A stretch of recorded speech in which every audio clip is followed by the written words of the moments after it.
నిజంగా ప్రియులారా, ఈరోజు సమాజాన్ని మనం చూస్తూ ఉంటే దేవుడు అనగానే అవసరానికి వాడుకునే ఒక ఆట వస్తువులా మానవుడు మార్చేసుకున్నాడు దేవుణ్ణి.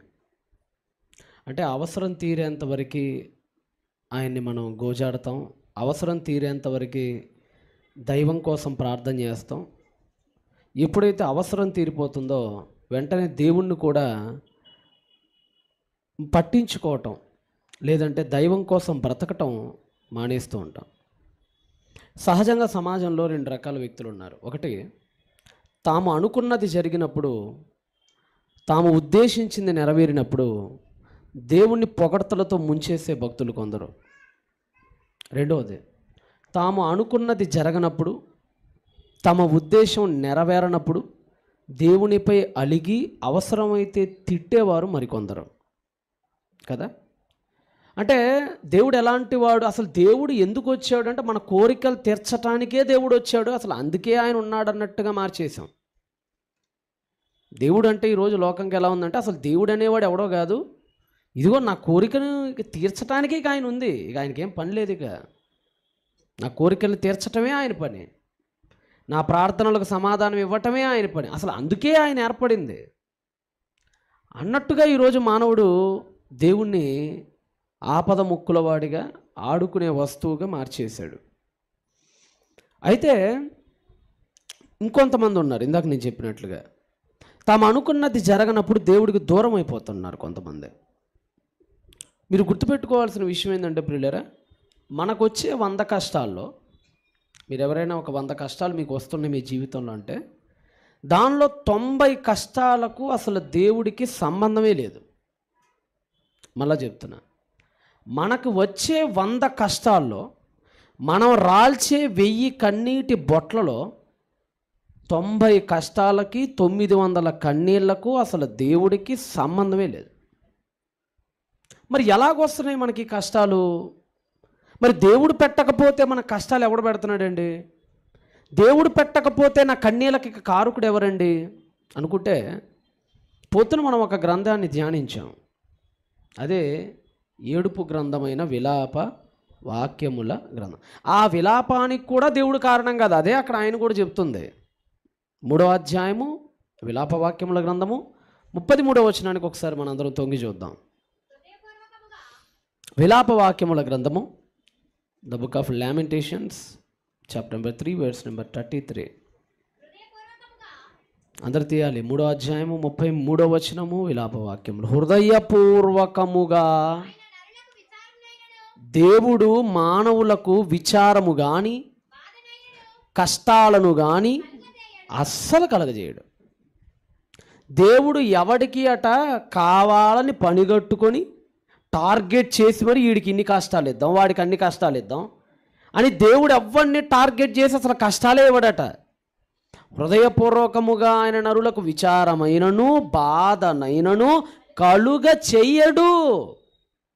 మరి దేవుడు కలుగ చేయకపోతే బాధ, దేవుడు కలుగ చేయకపోతే విచారం, మరి ఎవరు కలుగ చేస్తున్నారండి?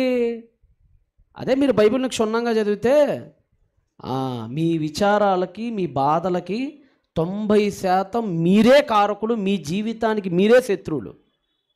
ఎవరు మన జీవితానికి శత్రువులు? మన జీవితానికి 90% శత్రువులు మనమే.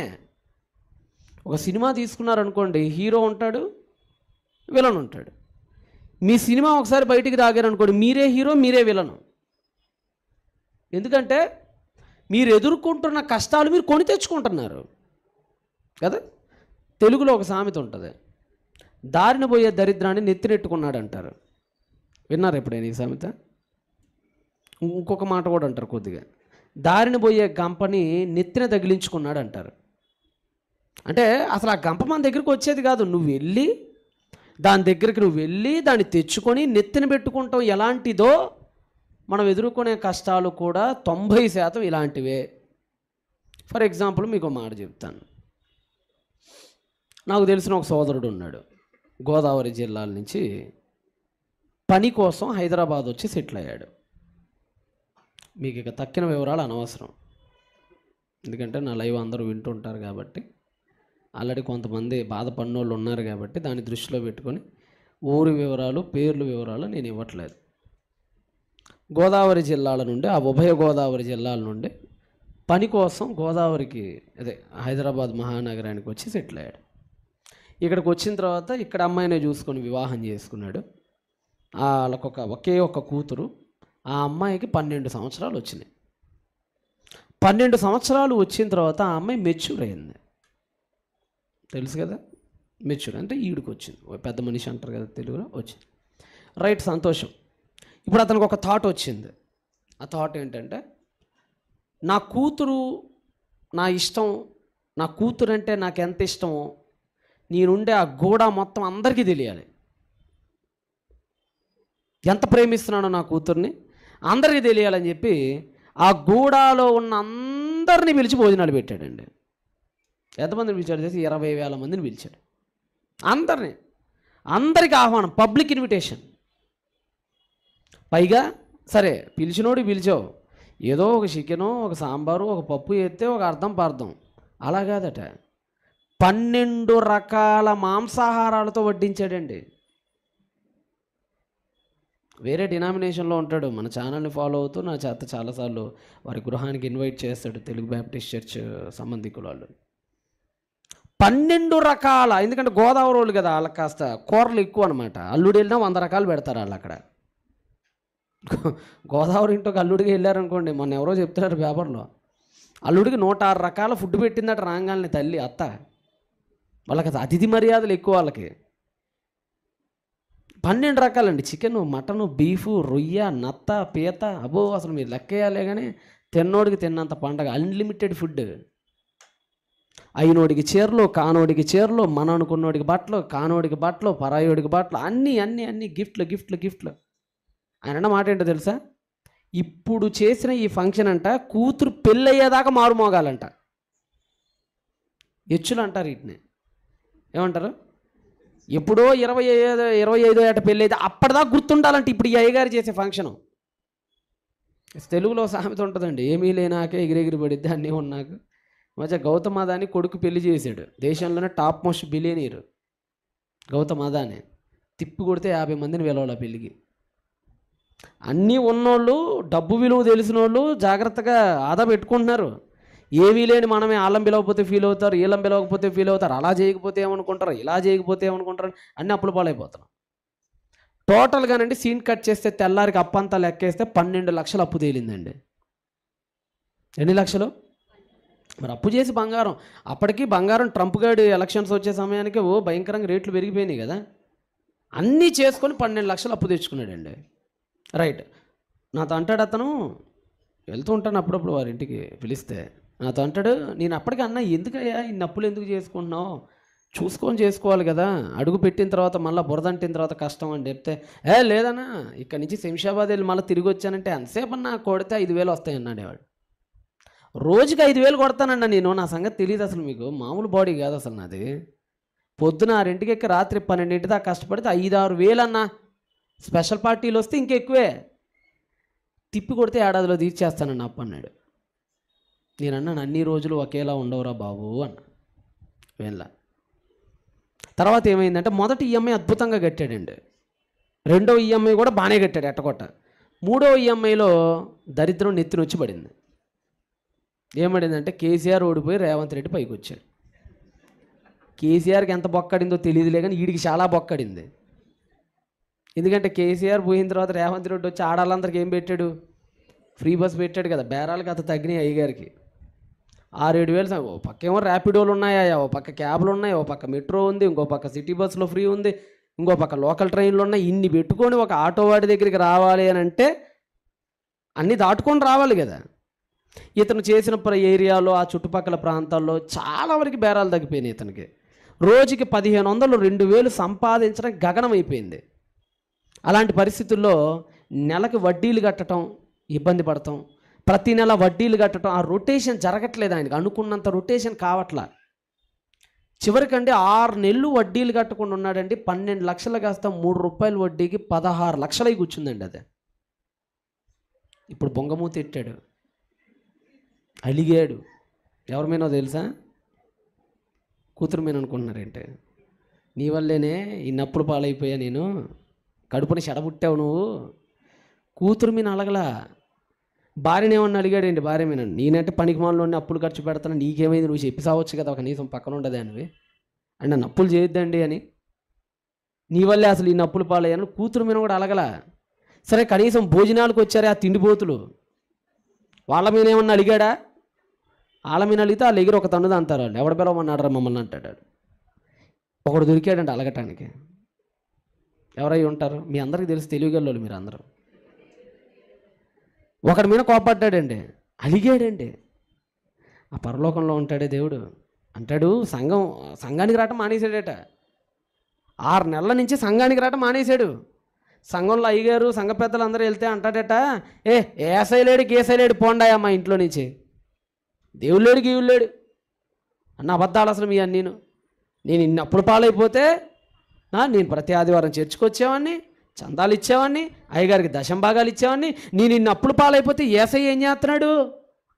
ఏసై నాకు ఏం సహాయం చేశాడు? కాబట్టి ఏసైలేడు గీసైలేడు, గెట్ అవుట్ ఫ్రమ్ హియర్, వెళ్ళిపోండి మీరు ఎక్కడి నుంచి అన్నాడట. అంటే ఇప్పుడు ఈ లెక్కలో ఏంటంటే, ఇప్పుడు ఏసై మళ్ళీ ఇంకో అవతారం ఎత్తి మళ్ళా వడ్రంగి పని చేసుకొని భూలోకానికి వచ్చి ఈ దరిద్రుడు అప్పు తీర్చడానికి 100 ఏళ్ళు బతకాలన్నమాట ఆయన ఇప్పుడు మళ్ళీ భూమి మీద. ఇప్పుడు ఆడి ఉద్దేశం అదే. మరి ఏం పని పాట లేదా నీ అప్పు తీర్చడానికి జన్మలెత్తాలి ఇప్పుడు ఆయన.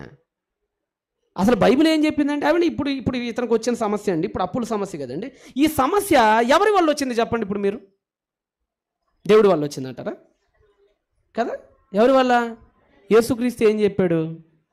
లూకాసు వార్త 14వ అధ్యాయం 31వ వచనం. లూకాసు వార్త 14వ అధ్యాయం 31వ వచనం.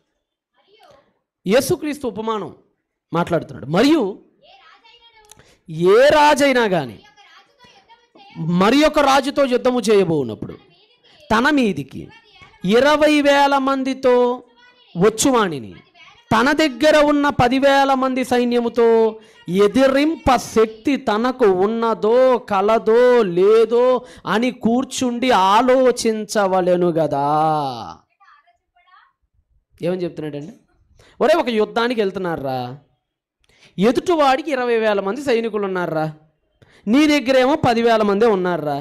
ఇప్పుడు నీ దగ్గర ఉన్న ఈ 10,000 మంది సైనికులతో శత్రువు సైన్యమైన 20,000 మందిని ఎదిరించే శక్తి తనకు ఉందో లేదో అని మొదట కూర్చుండి ఆలోచించాలా ఆలోచించకూడదా చెప్పండి ఫస్ట్?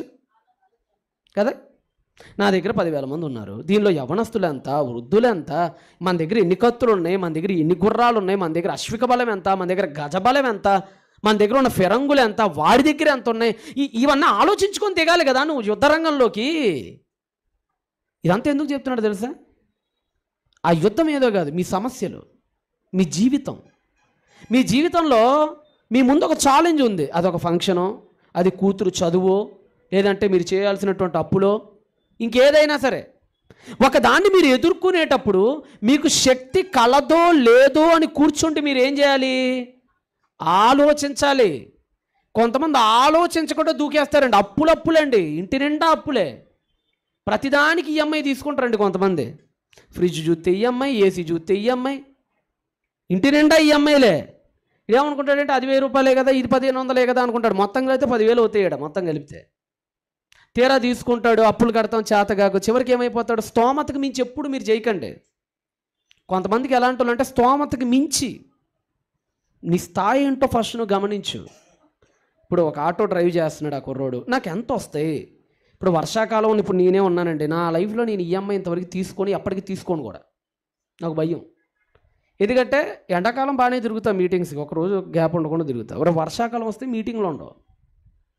జూలై, సెప్టెంబర్, ఆగస్టులో ఇప్పుడు ఉన్నంత మీటింగ్లు ఉండవు. వర్షాలు కదా, జోరున వర్షాలు, మళ్ళీ కడతాం చేతగాకు, చివరికి ఏమైపోతాడు? స్తోమతకు మించి ఎప్పుడు మీరు చేయకండి. కొంతమందికి ఎలాంటి వాళ్ళు అంటే స్తోమతకు మించి. నీ స్థాయి ఏంటో ఫస్ట్ నువ్వు గమనించు.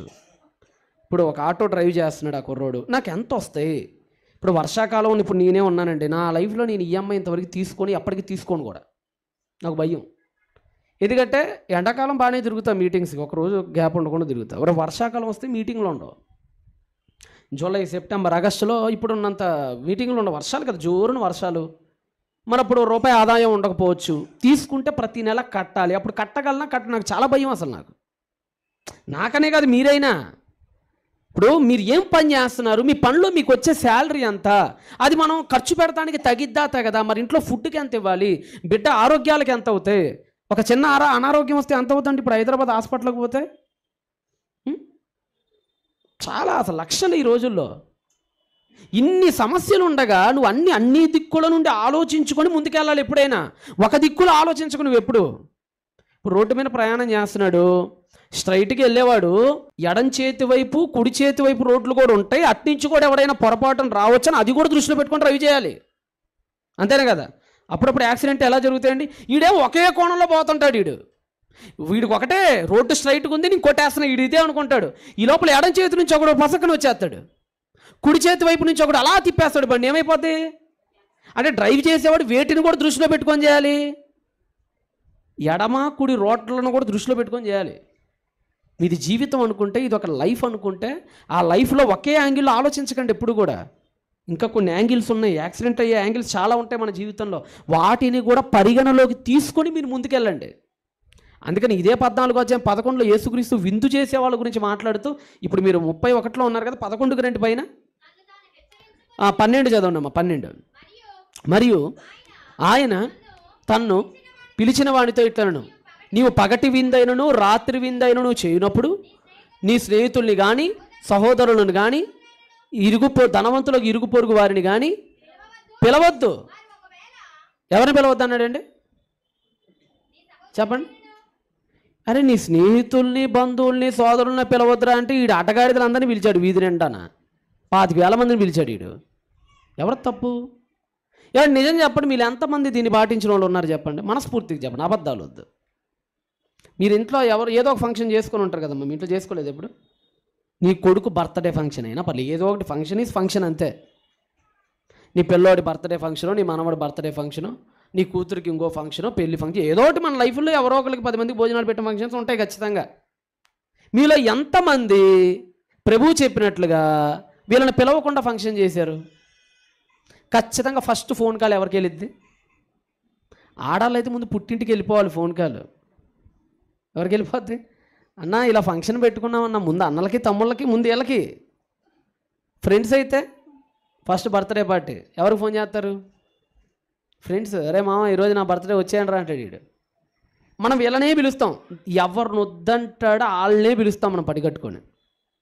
కింద ఎవరిని పిలవమన్నాడు చదవండి 13లో. నువ్వు ఎప్పుడైతే ఫంక్షన్ చేస్తావో ఫస్ట్ బీదల్ని పిలువు, అంగహీనుల్ని పిలువు, గుడ్డివారిని పిలువు, కుంటివాండ్రని పిలువు. నలుగురిని పిలవద్దన్నాడు, నలుగురిని పిలవమన్నాడు. కరెక్ట్గా అక్కడ 4 ఇక్కడ 4 తేలిద్ది మీకు. ఇది ఎంతమంది పాటించారు కనీసం? సరే బంధువుని పిలిస్తే పిలిచారు, సంతోషం. మరి ఇది ఎంతమంది పాటించారు? బేదల్ని ఎప్పుడైనా పిలిచారా? కుంటోళ్ళని ఎప్పుడైనా పిలిచారా? గుడ్డోళ్ళని ఎప్పుడైనా పిలుస్తారా? నిజంగా యేసుక్రీస్తు చెప్పిన విందు విషయంలో ఈ 2 పాటించండి, అప్పులు పాలయ్యేవాడు ఒక్కడున్నాడు ఈ ప్రపంచంలో. ఓ మధ్య ఇప్పుడు చెల్లి వచ్చి అడిగింది, అదేంటన్నా ఫ్రెండ్స్ని పిలవకపోతే ఫీల్ అయిపోతారు కదా, బంధువులను పిలవకపోతే మరి వాళ్ళు వాళ్ళ వాటికి మనల్ని పిలుచుంటారు కదా, మనం పిలవకపోతే వాళ్ళు ఫీల్ అయిపోతారు కదా. నేను మాట చెప్పినామా, నీడలో ఉండేవాడికి గొడుగు అవసరమా, ఎండలో ఉండేవాడికి గొడుగు అవసరమా తల్లి అన్న. ఆ పిల్ల కాదు కానీ మీరు చెప్పండి, నీడలో ఉండేవాడికి గొడుగు పట్టాలా, ఎండలో ఉండేవాడికి పట్టాలా? ఏ నీడలో ఉండేవాడు ఏ పాపం చేశాడు? వాడేమన్నా అప్పు తీసుకుని ఇలేదే నీకేమన్నా? ఏం పాపం చేశాడు వాడు? ఆడ ఆల్రెడీ నీళ్ళలో ఉన్నాడు. నువ్వు గొడుగు పట్టినా వాడు కొరిగేదేం లేదు, ఆ గొడుగు తీసినా ఆడి మీద పడేదేమీ లేదు. ఉన్నా లేకపోయినా వాడు ఆల్రెడీ ఎక్కడున్నాడు? వీడికి అవసరం లేదు దీనికి, ఇది వీడికి అవసరం లేదు. ఎవరికి కావాలి? ఎండలో ఉండేవాడు. ఇది ఈ మాట ఎందుకు చెప్తున్నానంటే, భోజనం తినగలిగిన వాళ్ళకి పెట్టాల్సిన పని లేదు. నీ స్నేహితులు నువ్వు పిలవకపోతే వండుకోరా ఏంటి? జొమాటోలో ఆర్డర్ పెట్టుకుంటాడు అంత ఆకలి అయితే. నీ బంధువులు నువ్వు వండకపోతే నువ్వు ఇంకా అన్నీ ఉడకని బియ్యం పెడతావు, ఆ పలావ్ బియ్యం. ఇంట్లో ఉంటే వాళ్ళు ఇంకా బాగా చేసుకుంటారు చక్కగా. అంటే ఆల్రెడీ తినదగిన వాళ్ళని నువ్వు పిలుస్తున్నావు తప్ప కడుపు కాలిపోతున్న వాళ్ళని ఒక్కరిని పిలిచావు ఒక రోజైనా? ఇంకొక మాట ఏంటంటే, వీళ్ళని పిలవద్దు అని అంటే పూర్తిగా వద్దని కాదు. This is communication of hierarchy. అంటే అర్థమైందంటే దేనికి ప్రధాన పాత్ర నువ్వు ఇవ్వాలి, దేనికి ప్రథమ దాని ఏమంటారు ఫస్ట్ ప్రయారిటీ. అర్థమవుతుంది? ఫస్ట్ ప్రయారిటీ దేనికి ఇవ్వాలి అని చెప్పడానికి ఒక విషయాన్ని బ్లర్ చేసి ఇంకో విషయాన్ని ఫోకస్ చేస్తుంటాడు క్రీస్తు. ఫర్ ఎగ్జాంపుల్, క్షయమగు ఆహారము కొరకు కష్టపడకుడి అంటే అర్థం ఏంటి? ఇంట్లో కూర్చొని పొట్ట పెంచుకొని అర్థమా? దాని అర్థం ఏంటి? క్షయమగు ఆహారము కోసము కష్టపడకండి కానీ అక్షయమగు ఆహారము కోసం, అంటే క్షయమగు ఆహారం కోసం కష్టపడవద్దు అన్నాడు కాబట్టి పండ్లన్నీ మానుకొని ఇంట్లో కూర్చుంటే ముందుకెళ్ళిద్ది ఆ జీవితం. దాని అర్థం అదే కాదు. ఫోకస్ రెండో విషయం మీద పెడుతున్నప్పుడు మొదటి విషయాన్ని బ్లర్ చేస్తాడు జీసస్. ఇక్కడ కూడా అదే జరుగుతుంది. మనకు ఫస్ట్ ప్రయారిటీ ఏమంటే నిజంగా చెప్పండి, ఇలాంటి వాళ్ళకు భోజనం పెడితే ఎంత అయిద్దండి? ఎంతమంది ఉంటారు చెప్పండి? రీసెంట్గా ఒక 4 months బ్యాక్ మా నాన్నగారు ఎక్స్పైర్ అయ్యారండి, చనిపోయాడు ఆయన. మా వాళ్ళందరూ కలిసి లేదు దినం ఏదో చేయాలి, భోజనాలు ఏదో చేయాలని చెప్పి చాలాసేపు రచ్చ చేస్తే నేను చెప్పేసరి చేస్తానులే కానీ తిన్నోడికి పెట్టను, లేనోడికి పెడతా అని గుంటూరు మొత్తంలో మా పిల్లల్ని పంపించి వెతికించా. పెద్ద కుంటి గ్రుడ్డి అంగవికలాంగుల ఆశ్రయాలు ఎక్కడ ఉంటే మొత్తం తిరిగి పంపిస్తే మొత్తానికి గుంటూరు మొత్తం మీద ఫైనల్గా ఒకటి తేలింది. ఎంతమంది ఉన్నారా అంటే 200 మంది ఉన్నారు అంతే. ఎంతమంది? 200 మందికి భోజనం పెడితే ఎంత ఖర్చు అయిద్దండి? వాడు తిన్నట్టు ఉంటుంది, క్రీస్తు ప్రేమను తెలిపినట్టు ఉంటుంది, మనకి సాటిస్ఫాక్షన్ ఉంటుంది, నీకు డబ్బు ఆదా అయ్యిద్ది. ఈ మార్గం నీకు యేసుక్రీస్తు ఇంత క్లియర్గా చెప్తే నువ్వు ఇదంతా వద్దనుకొని ఎవరినో ఇంక అనకూడదు కానీ అందరిని పిలిపించుకొని వాళ్ళందరికీ పెట్టి ఈ కష్టం అంతా ఆడికి వెళ్ళిపోయింది. ఇప్పుడు ఈ 12 లక్షలు ఆడికిపోయినాయి తెలుసా? పొద్దున్న చెంబులు తీసుకొని పొలానికి పోయినాయి అంతే. మరి వీడు సచ్చేదాకా కష్టపడాలి ఇప్పుడు ఈ 12 లక్షలకి. అదే 12 లక్షలు తీసుకువెళ్ళి కూతురు పేరు మీద ఫిక్స్డ్ డిపాజిట్ చేస్తే నెలకు 10,000 వస్తాయి కదరా నాయన. పిల్ల జీవితం బాగుపడింది కదా. అనవసరమైన ఖర్చులు, అనవసరమైన వ్యవహారాలు, ఎచ్చులు పెత్తనాలు ఎక్కువ చేసుకొని అప్పుల పాలైపోయి చివరికి దేవుడి మీద ఫోకస్ చేస్తాం. అలా చెప్పట్ల బైబిల్ మనకి. అపోస్తలుడైన పౌలు అద్భుతమైన మాట అంటాడు ఫిలిప్పీలకు. అపోస్తలుడైన పౌలు రాసినటువంటి పత్రిక ఒకసారి తీయగలరా? ఫిలిప్పీలకి అపోస్తలుడైన పౌలు మహాశయుడు పత్రికను రాస్తూ ఆయన ఎలా నేర్చుకున్నాడో, తన జీవితాన్ని ఎలా మరల్చుకున్నాడో 4వ అధ్యాయం 11లో చదవండి ఒకసారి. ఫిలిప్పీలకు రాసిన పత్రిక 4వ అధ్యాయం 11వ వచనం. నాకు ఏదో లేమిగా ఉందనో, నా దగ్గర ఏదో డబ్బులు లేవనో మీకు ఈ విషయం చెప్పట్లేదు పౌలు అంటున్నాడు. నాకు కొదవు కలిగినందున ఈ విషయం మీతో చెప్పటలేదు, కానీ నేను ఏ స్థితిలో అయితే ఉన్నానో ఆ స్థితిలో సంతృప్తి కలగటం నేర్చుకున్నాను. ఈరోజు నీ దగ్గర డబ్బులు లేవు, పచ్చడి వేసుకొని తిన అవసరమైతే అప్పు చేసుకొని మరి ఏదో అంటారు కదా, అప్పు చేసి పప్పు కూడి తినాల్సిన పరిస్థితి లేదు. కొంతమందికి అంటే ఆదివారం వచ్చిందంటే మొక్కలేందే మొద్ద దిగదండి. దిగిద్దా? ఉండాల్సిందే. సరే డబ్బులు లేవు, వదులుతాడా? వదలడు. ఏం చేస్తాడో తెలుసా? అవసరమైతే అప్పు తీసుకొచ్చుకుంటాడు 200 పక్కింటోడి దగ్గర, వెనకింటోడి దగ్గర తీసుకొని వచ్చి మరి ఆ కూర ఆ షాపుకు పోయి ఆ మాంసం తెచ్చుకొని తినకపోతే వీడి కడుపు తృప్తిగా ఉండదు. అప్పులు చేసి అవసరమా? అప్పులు చేసి ఏం సాధిస్తామని చెప్పండి. కొంతమంది భర్తని పీడించుకు తిని అప్పులు చేసి మరి బంగారం చేయించుకుంటారు. లేరా? బంగారాలు ఎందుకు? ఉన్నప్పుడు చేయించుకోరాదు. అలా కాదు, పక్కింటి గిరి చేసింది, వెనకింటి వన చేసింది, వాళ్ళు ఇల్లు వేసారు, మన రోడ్డు మీద పోతుంటే అందరూ బోసిమేడ అంటున్నారు. ఇప్పుడు బోసిమేడ అవుతున్నాను, మీ ఆయనకి బోడిగుండు గీకేవట్టు అయితే మొత్తం అప్పులు చేసి పెట్టావు. చివరికి అప్పుల పాలైపోతున్నాడు. పక్కన కట్టే ఎట్లా ఉందనుకున్నారు ఈరోజు? అన్ని ఖర్చులేమో పెరిగిపోతున్నాయి, శాలరీ ఏమో పెరగట్లేదు. ఈరోజు పరిస్థితులు అర్థం చేసుకోకుండా మనం ఎవరినో దృష్టిలో పెట్టుకొని ముందుకు ఎగబాగితే ఏమైపు పడిపోతామండి. గుర్రం పరిగెత్తినట్టు తాబేలు పరిగెత్తాలని కోరుకుందనుకోండి, చచ్చిపోయిద్ది అది. దేని స్టామినా దానికి. మనకు ఉన్నంతలో మనం సంతృప్తి చెందాలి. అదే అన్నాడు, నాకు కలిగి ఉన్న దానిలో నేను సంతృప్తి చెందినాను. చదవన్నామా మళ్ళా? నేను ఏ స్థితిలో అయితే ఉన్నానో ఆ స్థితిలో సంతృప్తి కలిగి ఉంటే నేర్చుకున్నాడట. నేర్చుకోవాలి మనం కూడా. ఎప్పుడైనా ఇంట్లో పచ్చడి మెతుకులు తినండి, లేనప్పుడు నేర్చుకోండి దాన్ని. పౌలే నేర్చుకున్నాడని చెప్తున్నాడు. మనం నేర్చుకోకపోతే అలా? నేర్చుకున్నాను. ఇంకా చదవమ్మా. బీద స్థితి, దీన స్థితిలో ఉండనెరుగుదును అంటే ఇంట్లో రూపాయి బిల్ల లేకపోయినా అవసరమైతే మంచినీళ్ళు దాగి పండుకునే స్థితి కూడా అలవాటు చేసుకున్నాడట. కానీ అప్పుడు మాత్రం చేయడట. అదే చెప్తున్నాను, దీన స్థితిలో ఉండగోరు నేర్చుకున్నాను. ఒకవేళ డబ్బులు ఉన్నాయనుకో, అప్పుడు తిను, నీవు తినాలనిపించినాయి, అప్పుడు కొనుక్కోవాలనిపించినాయి, అప్పుడు వేసుకోవాల్సిన ఆభరణాలు. సంపన్న స్థితిలో ఉండనేరుగుదును. ప్రతి విషయంలో అన్ని కార్యాలలో. అదిగోండి, ఏదటమ్మా? కడుపు నిండి ఉండుటకును పస్తులు ఉండటానికి కూడా ఐఎమ్ రెడీ. అలా ఉండగలుగుతున్నారా మనం? అలా ఉంటే అసలు అప్పుల పాలు అవుతామా? చెప్పండి. అప్పుల పాలు ఎప్పుడు అవుతామో తెలుసా? స్తోమతకు మించి చేసినప్పుడు అప్పుల పాలు అవుతాం.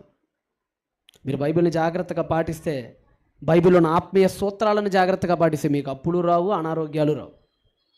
ఒక మాట చెప్పమంటారా? మీరు బైబిల్ని పర్ఫెక్ట్గా పాటిస్తేనండి మీకు ఏ షుగర్లు రావు, ఏ బీపీలు రావు, ఎలాంటి అనారోగ్యం టచ్ కూడా చేయదు మిమ్మల్ని. అదేంటండి, పాస్టర్లో కూడా వస్తున్నాయి కదండి షుగర్లు, మన పోపు గారికి కూడా వచ్చింది కదండి ఏదో రోగం, మరి మీరేంటి రాదంటున్నారంటే ఒకటే, బైబిల్లో ఉన్న ఆరోగ్య సూత్రాలు పాటిస్తే ఆవిడికి ఏమీ రావు. బైబిల్ ఎంత క్లారిటీగా ఉండిద్దంటే, బైబిల్ చాలా కాలమైన తర్వాత భోజనము చేయుచుండుట వ్యర్థమే అంటాడు. ఈరోజు లేట్ నైట్ ఫుడ్ వల్ల కాదు ఒబెసిటీ పెరిగిపోతుంది. ఈరోజు ఎందుకు విపరీతంగా లాభం ఎందుకు అయిపోతున్నారు? Late night food. దానికి ఎప్పుడో సొలొమోన్ చెప్పాడు, చాలా రాత్రి అయిన తర్వాత భోజనం తిండుట వ్యర్థం రా, అది వద్దురా అని చెప్పేశాడు ఆయన. అది బాటిచ్చి ఎందుకు వస్తుంది నీకు రోగం? మాంసము హెచ్చుగా తినువారితో సహవాసము అంటే నువ్వు కూడా తినొద్దు. మాంసం హెచ్చుగా తింటే ఏమైంది? బాడీలో ట్రైగ్లిసరైడ్స్ పెరుగుతాయి. ట్రైగ్లిసరైడ్స్ పెరిగితే ఏమైంది? షుగర్ అటాక్ అయింది. అంటే ఇది బాటిస్తే నీకు ఏం తగ్గిద్ది? ఫ్యాటీ లివర్ కూడా తగ్గిపోయింది. అపోస్తలుడైన పౌలు అంటాడు తిమోతితో మాట్లాడుతూ, శరీర సంబంధకమైన సాధనము కొంత మట్టుకు ప్రయోజనకరం, అంటే ఎక్సర్సైజ్ చేయండి. మీరు ఇంగ్లీష్ బైబిల్లో చూస్తే ఎక్సర్సైజ్ అనేది మీరు చెయ్యండి. అంటే బైబిల్లో ఎన్నో ఆరోగ్య సూత్రాలు ఉన్నాయి. ఎముకలకి ఎలా ఉండాలో ఉంది, సత్తు పెరగాలంటే ఎలా ఉండాలో ఉంటుంది, పీస్ఫుల్ మైండ్ ఉండాలంటే ప్రతి ఒక్కటి బైబిల్లో ఉంది. ఇవి పాటించండి. ఎందుకు వస్తాయి చెప్పండి? ఈరోజు మనకు వచ్చే అనారోగ్యాలైనా అప్పులైనా కారణం ఏంటో తెలుసా? నీ స్థాయికి మించి లేఖనాలను దాటి నువ్వు ప్రవర్తించిన నీ తీరే నీ కష్టాలకు గల కారణం. అయితే కష్టాల్లో మిగతా 10% కష్టాలు ఉన్నాయి. ఇవి ఎలాగొస్తాయి, వీటిని ఎదుర్కోవాలి అనేది మనం కొద్దిగా ముందుకెళ్ళే ప్రయత్నం చేద్దాం. నాకున్న టైం కష్టంగా 1 అవర్ అనుకున్నాను, నేను 1 అవర్లో ఫినిష్ చేస్తాను టాపిక్ని. ద బుక్ ఆఫ్ జోబ్, యోబు గ్రంథానికి పదండి. మీ అందరికీ తెలిసినటువంటి అంశ భాగం.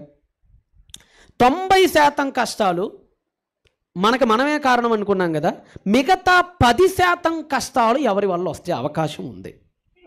ఒకసారి రండి, యోబు గ్రంథం 1వ అధ్యాయం 1వ వచనం చదవండి. యోబు గ్రంథం 1వ అధ్యాయం 1వ వచనం. ఊజు అనే ఒక దేశంలో యోబు అనే ఒక మంచి మనిషి ఉన్నాడు. He is very righteousness person. అతను చాలా న్యాయవంతుడు, అతను చాలా భయభక్తులు గలవాడు, చెడుతనాన్ని విసర్జించాడు.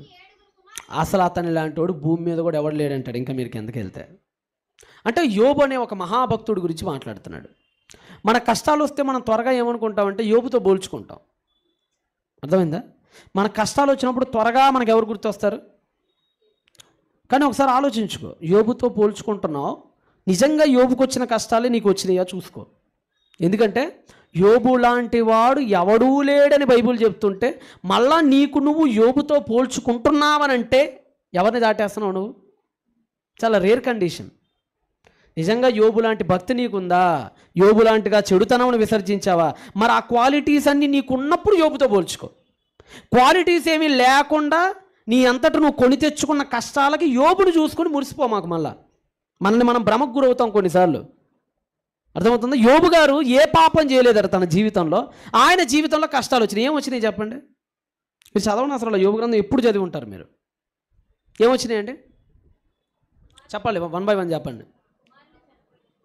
సంపద అంతా పోయింది, సంతానం అంతా పోయింది, గొర్రెలు పోయాయి, ఒంటెలు పోయాయి, గార్ధబాలు పోయాయి, ఆరోగ్యం పోయింది, కట్టుకున్న భార్య చీకొట్టింది, ఇంట్లో పనోళ్ళు వెళ్ళిపోయారు, స్నేహితులే శత్రువులయ్యారు. ఇంతకంటే దారుణం ఎవరి జీవితంలోనూ జరగదు నాకు తెలిసి. ఉన్న బిడ్డల్లో అందరి బిడ్డలు ఒకే రోజు చచ్చిపోయిన గాథ మనలో ఎవరికైనా ఉందా? పాతకాలంలో పుట్టిన 10 మందిలో ఒక బిడ్డో 2 బిడ్డలో చిన్నప్పుడు చచ్చిపోయేవాళ్ళు. మనం దానికే ఇప్పటిదాకా కోలుకోలేం. గుర్తొచ్చినప్పుడల్లా కళ్ళమ్మ నీళ్ళు వస్తుంటాయి. మీ అనుకున్న వాళ్ళు ఎవరైనా చచ్చిపోయినప్పుడు కళ్ళమ్మ నీళ్ళు వస్తాయా గుర్తొచ్చినప్పుడల్లా వాళ్ళు? కదా, 10 మంది పిల్లలు శవాలు ముందు పెట్టారు తీసుకొని వచ్చి, చితికిపోయిన శవాలని. దాని వెనక తన సంపద శవాలు ఉన్నాయి. ఇంతకంటే బ్యాడ్ న్యూస్లు ఎవడు ఏ చెవితో వినుండడు, ఇంతకంటే దారుణాలు ఎవరు ఏ కళ్ళతో చూసుండరు. అన్నీ విన్నాడు, అన్నీ చూశాడు. చూసిన తర్వాత చాలా బలమైన మాట, ఒక మాట అన్నాడు ఆయన. ఏమన్నాడమ్మా? 1వ అధ్యాయము, యెహోవాయే ఇచ్చెను, ఆ పదాన్ని చదవండి ఒకసారి, ఆ వచ్చిన భాగాన్ని. 21వ వచనం చదవండి. యెహోవాయే ఇచ్చెను, యెహోవాయే తీసుకొని పోయెను, యెహోవా నామమునకు స్తుతి కలుగును గాక. నిజంగా ఈ మాట చదవటానికి చాలా బాగుంటుందిలే, కానీ కార్యాచరణలో మన వల్ల కాదు అసలు ఈ మాట అంటావు. చదవటానికి చాలా బాగుంటుంది ఈ మాట, అబ్బాయి ఎంత గొప్ప పొగుడుకోవటానికి చాలా బాగుంటుంది యోబుని. మన జీవితంలో మనం ఈ మాట అనగలమా అంటే పెదాలు తడబడతాయి, నాలుక వణికిద్ది. ఎందుకంటే మనం పోల్చుకోవటానికి బాగానే ఉంటాయి, కానీ కొన్ని ఆ స్థితిలోనికి మనం ఎంటర్ అయిన తర్వాత వచ్చే కన్నీళ్ళ వరదను ఆపుకోవటం మన వల్ల కాదు. కానీ యోబు ఆపుకున్నాడు, దేవుని స్తుతించాడు. యెహోవాయే ఇచ్చెను, యెహోవాయే తీసుకొని పోయిను, యెహోవా నామమునకు స్తుతి గనుగులుగా కానన్నాడు అని చివరి వచనంలో ఒక మాట అన్నాడు. నీ పెన్ను ఉంటే నేను చెప్పిన అండర్లైన్ చేసుకోండి, ఎక్కువ చేయకండి, నేను చెప్పిన దానికి తక్కువ చేయకండి, నేను చెప్పినయే చేయండి. చివరి వచనం చదవండి, అంతవరకు చేయండి. ఈ సంగతులలో అండర్లైన్ చేయండి, మొత్తం చేయకండి. ఈ సంగతులలో అంతవరకు చేయండి. చదవండి అమ్మా. ఏ విషయం అందును యోబు గారు ఏ పాపం చేయలేదు. మళ్ళీ ఇక్కడి నుంచి చేసుకోండి, దేవుడు అక్కడి నుంచి చేసుకోండి. దేవుడు అన్యాయము చేసేనని చెప్పలే.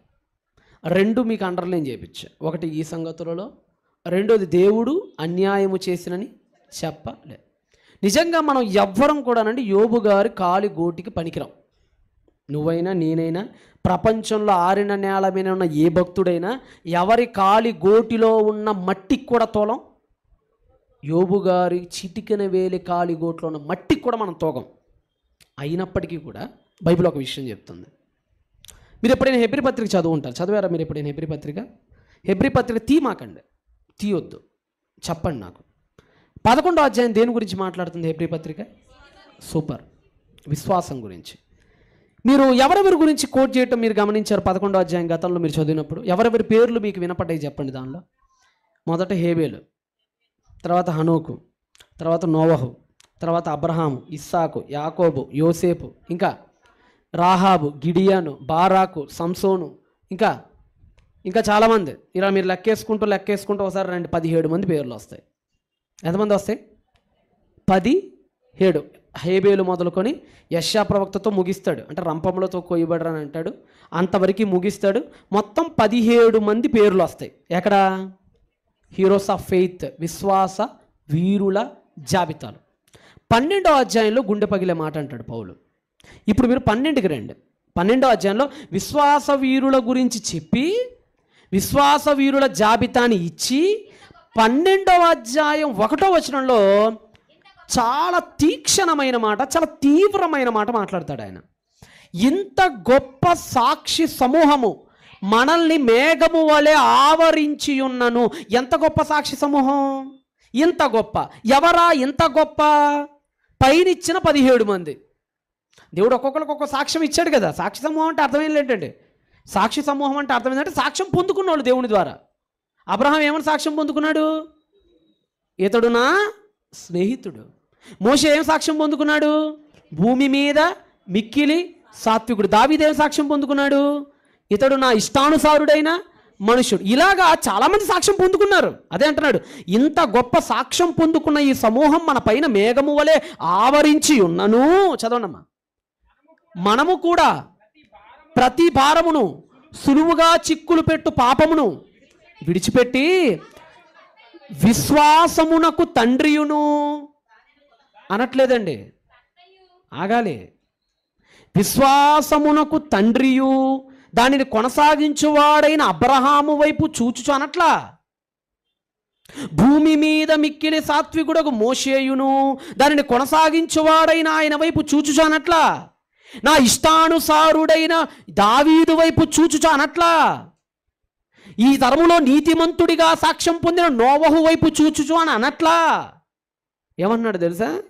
విశ్వాసమునకు కర్తయును దానిని కొనసాగించువాడైన యేసు వైపే చూడండి.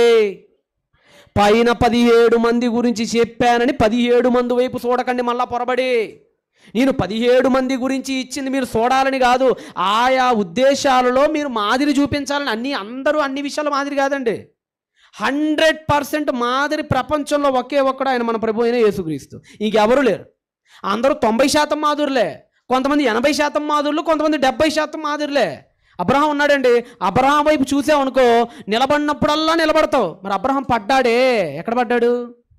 ఎవరి దగ్గర పడ్డాడు? హాగర్ దగ్గర పడ్డాడు. ఇప్పుడు అబ్రహాం వైపు చూస్తూ నువ్వు కూడా ఎక్కడ పడతావు? హాగర్ దగ్గర పడిపోతావు. దావీదు వైపు చూసావనుకో గొల్లియతును కొట్టినప్పుడు నువ్వు కూడా వీరావేశంతో పొంగిపోతావు. దావీదు మామూలుడు కాదంటావు. మరి బత్షెబ దగ్గర పడ్డాడే.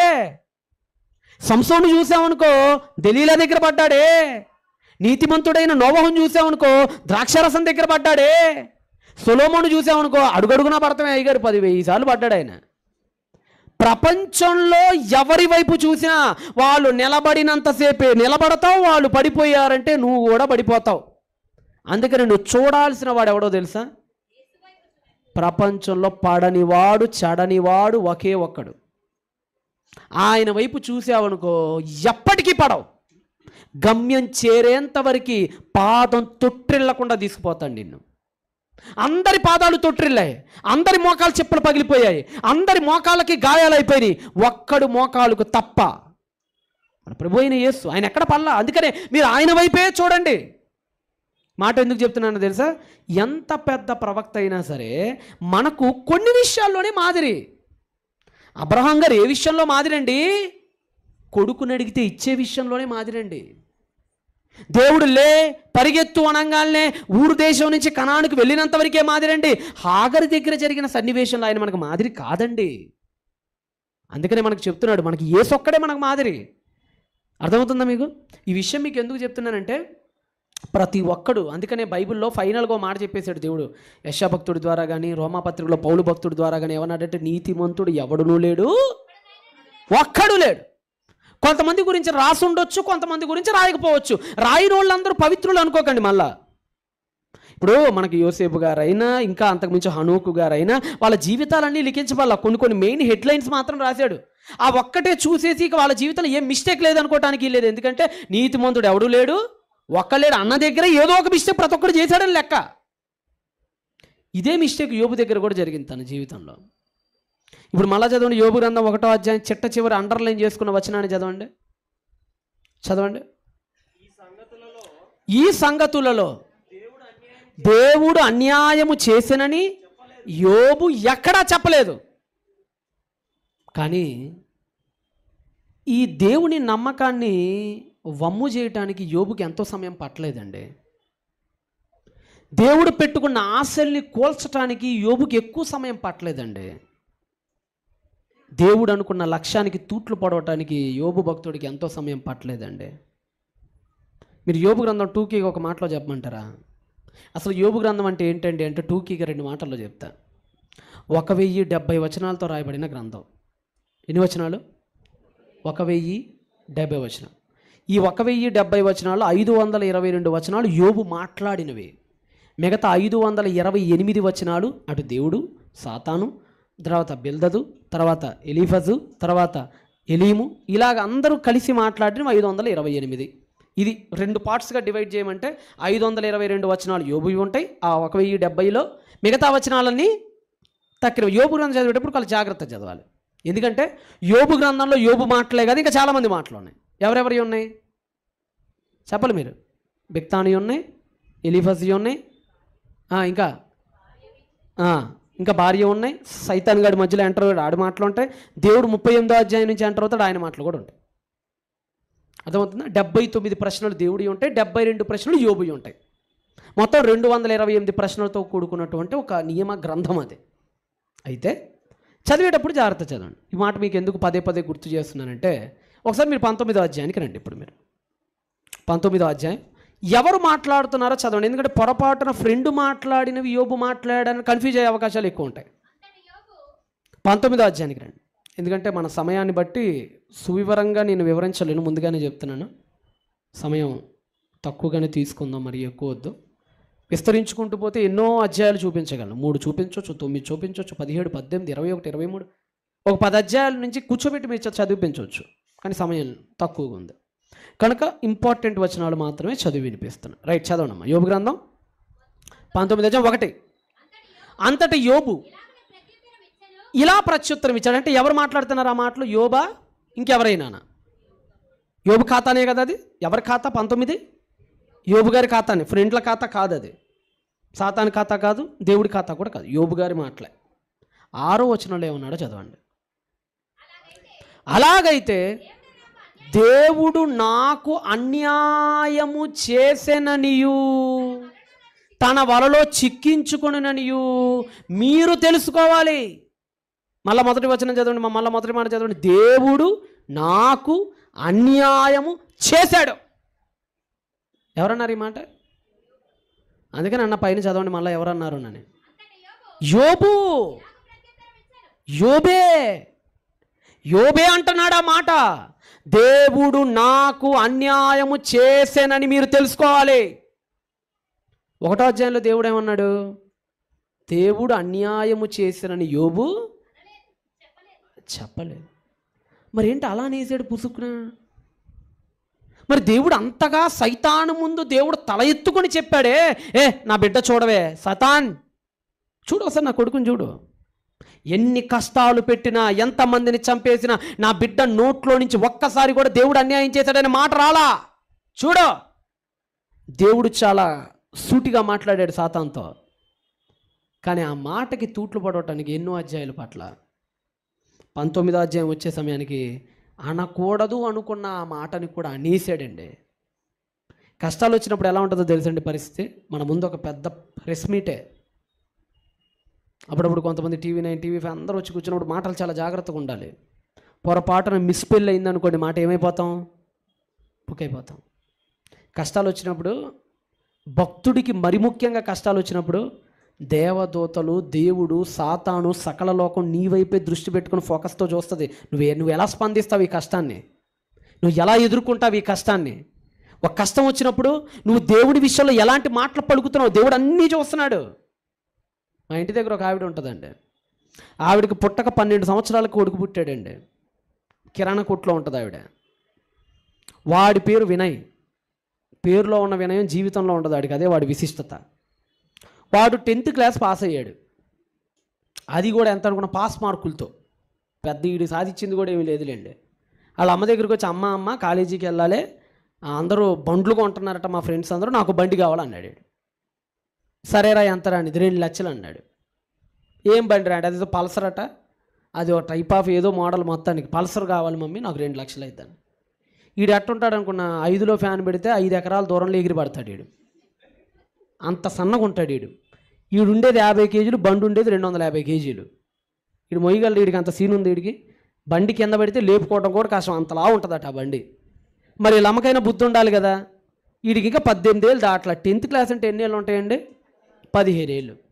కనీసం ఒరే ఇప్పుడు కాదులేరా నీకు 18 ఏళ్ళు అయినా రాని, అప్పుడు అది కూడా అనలేదండి. కొడుకు అనేస్తే కొనిచ్చేస్తుంది వెంటనే. లేదంటే డోక్రా డబ్బులు తీసుకొని అప్పు చేసి 2 లక్షలు తెచ్చి తెల్లారాడి లేచే సమయానికి బండి ఇంటి ముందు పెట్టింది. వాళ్ళ అమ్మను ముద్దు పెట్టుకొని, మా అమ్మ తోపు, మా అమ్మ తురువు అని చెప్పి ఎత్తుకొని తిప్పి వాళ్ళ అమ్మను కాసేపు మునగ చెట్టు కాదు తాటి చెట్టు కూడా ఎక్కించాడు. ఈ లోపల పోగిపోయింది. మరి బండి ఇప్పించింది కదా, మరి పార్టీ చేయాలిగా. ఫ్రెండ్స్ ఒప్పుకోరుగా. అయ్యారా పార్టీ ఏందిరా, మరి చక్క మీ అమ్మ బండి కొనిపించింది, పార్టీ ఏంటరా అంటే, సరే మామ రండిరా సాయంత్రం 6 గంటలకు రండిరా అన్నాడు. అందరు బీరు తాగారు. వాళ్ళ వయసు ఎంత, వాళ్ళ చదువు ఎంత, వాళ్ళ అలవాట్లు ఎంత. శుభ్రంగా బీరు తాగి, మందు తాగి, ఓట్కాలు తాగి, మత్తుగా ఎవడకాడు టాటా గుడ్ బై చెప్పుకొని రాత్రి 11:30కి పార్టీ ముగించుకొని ఇంటికి వెళ్తుంటే, కొత్త కదా బండిడికి, అసలుకి తాగున్నాడు కదా, దానితోటి చలికాలం మంచు ఉంది, ఆగి ఉన్న లారీని ఢీ కొట్టి కింద పడి తల పగిలి చచ్చాడండి. తల పగిలి లారీ కూడా, ఇంకా వెళ్ళే లారీని గుద్దినా ఒక అర్థం వినటానికి బాగుండేది. ఆగి ఉన్న లారీ కూడా కనపడలేదండి వీడికి. ఆ మంచుకి స్పీడ్గా పోతున్నాడంటే లారీకి ఠాక్ను గుద్దుకున్నాడు. పల్టీలు కొట్టి కింద పడితే పడక తలకాయ వచ్చి రోడ్డు మీద పటేల్ మనబడింది. చీలిపోయింది తల. శవం తీసుకొచ్చారు తెల్లారి 10 గంటలకి ఇంటికి. వాళ్ళమ్మ కిరాణా కొట్టు ముందు కూర్చుంటే ఎవరిదో శవం అనుకుంటుంది వాళ్ళమ్మ. అమ్మ మీ అబ్బాయి చచ్చిపోయాడు అనగానే బావురమని ఏడ్చిందండి. ఆవిడన్న మాట ఏంటి తెలుసా? రొమ్ములు కొట్టుకుంటే ఆవిడన్న మాట ఏంటి తెలుసా? ఒరే దేవుడా, నీ నోట్లో మన్నుబడా, నీకు నా కొడుకే దొరికాడా, నీకేం అన్యాయం చేశానురా, పనికి మాలినోడా నువ్వు, అయ్యో దేవుడు నాకు అన్యాయం చేసేసాడే అని శవం దగ్గరికి వచ్చి దేవుణ్ణి అమ్మనాభూతులు తిడుతుందండి, దేవుణ్ణి బండభూతులు తిడుతుందండి. అంటే నాకు అర్థం కాల, అసలు ఈ సీన్లో తప్పెవరో చెప్పండి. ముందు ఈ పనికి మాలిన దాన్ని చంపాలా ఫస్ట్. పావు కేజీ కండలేనోడికి పలసర అవసరం ఏంటే? ఆ మాత్రం తెలియదు నీకు? కొనిపించు, నువ్వేమో అపరాధివి కాదు, తాగి నీ కొడుకేమో బాగానే ఉన్నాడు సచ్చి, అక్కడ అలా పార్క్ చేసిన లారీ వాడు బాగానే ఉన్నాడు. మళ్ళా ఎవరిక్కడ తిడుతుంది ఎవరిని ఇక్కడ? మరి ఏమంటా చెప్పండి ఇలాంటి వాళ్ళని? కష్టం వచ్చినప్పుడు నోరు జారుతుంది, మనకు కూడా మీకు కూడా జారుతుందేమో చూసుకోండి. అప్పుడప్పుడు లేడు అసలు దేవుడు అనేవాడు ఉన్నాడా? అసలు ఇన్ని కష్టాలు నాకు ఎందుకు వచ్చినాయి, నేను ఇంత ప్రార్థనలకు పోతుంటే నాకు ఎందుకు ఈ శ్రమలు వస్తున్నాయి? ఎప్పుడైనా వాగుతున్నారా నోరు జాగ్రత్త. అసలు నీ శ్రమకు ముందు కారకులు ఎవరో గుర్తు చేసుకో నువ్వు ఫస్ట్. అదే అన్నాడు ప్రభు, శక్తి కలదో లేదో అని కూర్చుండి ఫస్ట్ మీకు కష్టం వచ్చినప్పుడు ఇంటికి వెళ్ళండి, వాక్కండి దేవుడి మీద, కూర్చోండి. అసలు నాకు ఎందుకు వచ్చింది ఈ కష్టం, నేను చేశానా దేవుడు చేశాడా అని కూర్చొని మొత్తం సెల్ఫ్ ఎగ్జామిన్ చేసుకోండి, స్వీయ పరీక్ష పెట్టుకోండి మిమ్మల్ని మీరు. అప్పుడు తేలిద్ది. ఇప్పుడు పరీక్షలు వస్తాయి, ముందు నుంచి చదువుకొని సావచ్చుగా, సాధదు. కరెక్ట్గా 3 రోజులు ఎగ్జామ్ అనగా ఇప్పుడు కూర్చునేది గౌతమ్ బుద్ధుడు కూర్చున్నట్టు. ఏం చదివిద్ది అంటే నాకు అర్థం కాదు, ఫెయిల్ అయ్యిద్ది. ఈ ఫెయిల్ అవ్వకముందు యేసుప్రభు దగ్గరికి వెళ్ళి 3 దండాలు పెట్టి నన్ను పాస్ చేయనిద్ది. ఇప్పుడు ఫెయిల్ అయితే ఎవరి మీద ఇప్పుడు నేరం? మళ్ళీ యేసుప్రభు మీద. దేవుడు చెప్పాడు ఇలా చేయమని. శక్తి కలదో లేదో అని కూర్చో, అన్నిటికీ అదే మాట. కూర్చొని ఆలోచించుకో. నీ కష్టాల కారకులు ఎవరో చూసుకో, నువ్వు విడుస్తున్న కన్నీళ్ళ కారకులు ఎవరు అంటే నాకు అర్థం కాదు, ఫెయిల్ అయ్యిద్ది. ఈ ఫెయిల్ అవ్వకముందు యేసుప్రభు దగ్గరికి వెళ్ళి 3 దండాలు పెట్టి నన్ను పాస్ చేయనిద్ది. ఇప్పుడు ఫెయిల్ అయితే ఎవరి మీద ఇప్పుడు నేరం? మళ్ళీ యేసుప్రభు మీద. దేవుడు చెప్పాడు ఇలా చేయమని. శక్తి కలదో లేదో అని కూర్చో, అన్నిటికీ అదే మాట. కూర్చొని ఆలోచించుకో. నీ కష్టాల కారకులు ఎవరో చూసుకో, నువ్వు విడుస్తున్న కన్నీళ్ళ కారకులు ఎవరో చూసుకో. దేవుడికి మనకు వచ్చే 90 కష్టాలకి సంబంధమే లేదు, ఏదో యోబు లాంటి రేర్ కేసుల్లో తప్ప. ఇప్పుడు ఆ రేర్ కేసు కష్టం వచ్చింది. మీరు యోబు గ్రంథం చదివారనుకోండి, యోబు నానా రకాలుగా దైవ విమర్శ చేశాడండి. మనం యోబు గ్రంథం 1వ అధ్యాయం చదివేసి ఇదే యోబు అని బుక్ మూసేసి జిప్పేస్తే నేనేం చేయలేను. చాలామంది యోబు గ్రంథం అంటే ఆ 1వ అధ్యాయంలో అదే డైలాగ్, ఇక అదే యోబు, ఇక మార్క్ అలా పడేసుకున్నాం. కానీ అధ్యాయాలు తిప్పండి. 3 చదివారు ఎప్పుడైనా యోబు గ్రంథం? చదవండి. 5 చదివారు చదవండి, 7 చదవండి, 8, 9, 10, 11, ఇందాక చదివిన 21 చదివారు, అది కూడా చదవండి. 21 తీయండి. ఫర్ ఎగ్జాంపుల్ మీకు ఒకటి చెప్తున్నా, చదవండి అని అంటాం ఎందుకులే కానీ 21 ఒకసారి మనమే చదువుదాం, ఒకసారి ఓపెన్ చేసి. యోబు దైవం విషయంలో ఎలాంటి మాటలు ఉపయోగించాడు? 7వ అధ్యాయం చదవండి, 21:7 చదవండి. ఏమా? భక్తిహీనులు ఏల బ్రతుకుదురు, వారు వృద్ధులై బలాభివృద్ధి. ఏమయ్యా దేవుడా, భక్తిహీనులందరినీ బాగానే బతికిస్తున్నావు కదా, వారు ముసలోళ్ళైనా బాగానే ఉన్నారు కదా, వారు ఉండగానే వారితో కూడా వారి సంతానము వారు చూచుచుండగా వారి కుటుంబం స్థిరపరచబడుతుంది. అయ్యో వారి సంతానం బాగుంది, నా సంతానం ఏం చేసింది, నా సంతానాన్ని చంపేశావు. ఆ ప్రశ్నలు వెనక అర్థాలు అవి. చదవండి. వారి కుటుంబములు, వాళ్ళకేమో క్షేమం, నాకేమో క్షేమం. దేవుడి దండం వారి మీద పడట్లా, నా మీద వచ్చి పడింది, నాకే అన్ని కష్టాలు వచ్చినాయి. వారి గొడ్లు దాటగా తప్పక చూలు కలుగుతుంది, నా గొడ్లన్నీ పిడుగులు పడి చచ్చిపోయినాయి. వారి ఆవులు ఈడ్చుకోపోక ఈంతున్నాయి, నా ఆవులు శబాయులు వచ్చి చంపేశారు. వారు తమ పిల్లలను మందలుగా బయటికి పంపుదురు, వారి పిల్లలు నటనం చేస్తారు. నా పిల్లల్నేమో అరుణోదయం లేచి బలర్పిస్తే నువ్వేమో నా పిల్లల్ని శుభ్రంగా గోడలు కూల్చి ఇల్లు కూలిపోయి సుడిగాలికి చంపేశావు. చదవండి. ఎన్నో ప్రశ్నలు. తప్పుగా అనలేదండి ఆయన. ఇక్కడ యోబును తప్పుగా ఎప్పుడు అపార్థం చేసుకోకండి. కష్టాల్లో ఉండే జీవి ఎలా స్పందిస్తాడో అలానే స్పందించాడు ఆయన. మొదటి అధ్యాయంలో ఉన్న విశ్వాసం యొక్క తీవ్రత అధ్యాయాలు గడిచే కొంది చిన్నబారింది. యోబును తప్పు పడటానికి ఏమీ లేదు. సామాన్య మానవుడిగా ఆయన కొన్నిసార్లు కష్టాలను తట్టుకోలేక దైవంకై స్పందించాడు. దైవం మనకు ఒక ఉదాహరణగా యోబును పెట్టాడు. చివరికి యోబు గారండి మొత్తం 72 ప్రశ్నలు దేవుడిని అడుగుతాడండి. నాకెందుకు ఇలా చేసావు, నాకెందుకు ఈ కష్టాలు వచ్చినాయి, నా కుటుంబంలో నా పిల్లల్ని ఎందుకు చంపేసావు, నా భార్య కూడా ఎందుకు నన్ను చీకొట్టింది, నేనేం అన్యాయం చేశాను, నేనేం కష్టం చేశాను, నేనేం పాపం చేశానని దేవుణ్ణి 72 ప్రశ్నలు అడుగుతాడు. అప్పుడు దేవుడు 79 ప్రశ్నలే సమాధానాలుగా తిరిగి మళ్ళీ వదులుతాడు. అది మీకు 38వ అధ్యాయం నుంచి ఉంటుంది. ఒకసారి 38వ అధ్యాయం తీస్తారా? మనకున్న 10 నిమిషాల సమయాల్లో మనం టకటక మాట్లాడుకోవాలి. ఇంకా 38వ అధ్యాయం 1వ వచనం. అప్పుడు యెహోవా సుడిగాలితో ఈలాగున యోబు 37వ అధ్యాయం వరకు అడిగిన 72 ప్రశ్నలకి దేవుడు ఇస్తున్న సమాధానం అండి ఇది. అప్పుడు యెహోవా సుడిగాలితో ఇలాగున ప్రత్యుత్తరం ఇచ్చెను. మాట్లాడుతూ ఏమంటాడంటే, మీకు 28 చదవండి. స్పీడ్గా ఉండాలి కొద్దిగా. నేనేమో వందే భారత్లో ఉండి మీరేమో ప్యాసింజర్లో ఉంటే కుదరదు. కరెక్ట్గా పాస్ అయితేనే తొందరగా గమ్యానికి వెళ్తాం. 28 వర్షమునకు తండ్రి ఉన్నాడా? Mister Job come here. నీకు తెలుసా who is father of rain? నీకు వర్షానికి తండ్రి ఎవరో నీకు తెలుసా? దేవుడు అడుగుతున్నాడు ప్రశ్నల్ని. మంచు బిందువులను పుట్టించిన వాడు ఎవడో నీకేమైనా ఐడియా ఉందా? చెప్పు ఆన్సర్ చెప్పు. దేవుడు అడుగుతున్నాడు, ఆన్సర్ చెప్పు నువ్వు నాకు. ఇంకా 34 చదవండి. 34 జలరాశులు నిన్ను కప్పునట్లు మేఘములకు నీవు ఆజ్ఞ ఇయ్యగలవా? మేఘాలకు ఆజ్ఞ ఇచ్చే వర్షాన్ని కురిపిస్తున్నాడు ఎవడో? సమాధానం ఉందా? చెప్పు. 39వ అధ్యాయం 1వ వచనం. అడవిలోని కొండ మేకలు ఈను కాలము నీకు తెలియనా? చెప్పు. తెలిస్తే. లేళ్ళు పిల్లలు వేయు కాలము గ్రహించగలవా? చెప్పు నీకు ఒకవేళ తెలిస్తే. 8వ వచనం. పర్వతములు పంక్తియే దాని మేత భూమి కదా, దాని గురించి ఏమైనా తెలిస్తే చెప్పు. 9వ వచనం. గురుపోతు నీకు లోబడటకు సమ్మతించిన చెప్పు, దాని గురించి ఏమైనా ఐడియా ఉంటే. 13వ వచనం. నిప్పుకోడి సంతోషము చేత రెక్కలు నాడించిన దాని గురించి ఏమైనా తెలుసా? చెప్పు నీకేమైనా ఐడియా ఉంటే. 26వ వచనం. డేగ నీ జ్ఞానం చేత ఎగురున చెప్పు నీకేమైనా ఐడియా ఉంటే. మొత్తం ప్రపంచంలో ఉన్న పక్షుల్ని, ప్రపంచంలో ఉన్న జంతువుల్ని అన్నిటి తీసుకొని అది తెలుసా, ఇది తెలుసా, అదెందుకు చేశాను, ఇదెందుకు చేశాను, ఆన్సర్ చెప్పు నువ్వు నాకు, అప్పుడు నేను నీకు ఆన్సర్ చెప్తానంటాడండి. మీకు పిచ్చెక్కిది యోబు గ్రంథం జాగ్రత్త చదివితే. మీరు యోబు గ్రంథం చదివితే లేదు, అసలు యోబు అడిగిన ప్రశ్నలు ఏంటి, దేవుడిస్తున్న సమాధానాలు అంటే అర్థం కాదు. యోబేమో నా కష్టాలు ఎందుకు పెట్టావు అంటాడు, దేవుడేమో లేళ్ళు ఎందుకు ఎగురుతున్నాయి అంటాడు. అర్థమవుతుందా? యోబేమో నా పిల్లల్ని ఎందుకు తీసేసావు అంటాడు, దేవుడేమో గురిపోతూ గాలం వేస్తావా అంటాడు. పిచ్చెక్కిద్ది యోబుకి. చివర్లో అర్థమైంది యోబుకి. మనం ఏమనుకుంటామంటే ఏం సమాధానాలు, ఈయన అడిగేది ఏంది, ఆయన చెప్పేది ఏంది అనుకుంటాం. ఇప్పుడు మీరున్నారండి, మీకు ఫోన్ చేశా, ఎక్కడున్నావురా అన్న, బిర్యానీ తింటున్నారా అంటే ఎట్టుంటుంది? ఏమైనా సంబంధం ఉందా? నేను ఎక్కడున్నావురా అని అడిగినప్పుడు ఎక్కడున్నావో చెప్పాలి, ఏ తింటున్నావో కాదు కదా. అట్లానే అనిపిస్తుంది చదవటానికి. కానీ దేవుడు చాలా తెలివిగలవాడు. ఆయన తెలివిని అందుకనే కీర్తిస్తాడు తర్వాత. ఆహా, దేవుడు బుద్ధి జ్ఞాన సంపల్యము ఎంత గొప్పవి. దేవుడి జ్ఞానం గురించి యోబు చెప్పినట్టుగా ఎవరు చెప్పరండి మీకు. దేవుడు మీకు అర్థమయ్యే భాషలో చెప్పమంటారా? అదంటే 2000 BC టెర్మినాలజీ కాబట్టి మీకు అర్థం కాదు. 21st century టెర్మినాలజీస్లో చెప్పాలంటే, ఏనుగు ఎంతలా ఉండాలో దేవుడు మనల్ని అడిగి చేశాడా? చెప్పాలి. గుర్రం ఎలా పరిగెత్తాలో దేవుడు నిన్ను నన్ను అడిగి చేశాడా? సింహానికి జూలు ఎలా ఉండాలో, బల్లి గోడ మీద ఎలా పాకాలో, గద్దకి ఎంత రెక్కలు ఇవ్వాలో, పిల్లి ఏం తాగాలో, కుక్క ఏ జీవిగా ఉండాలో, ప్రపంచంలో వాటన్నిటిని దేవుడు నిన్ను నన్ను అడిగి చేశాడా, అడగకుండా చేశాడా? చెప్పాలి. అడిగి చేశాడా, అడగకుండా చేశాడా?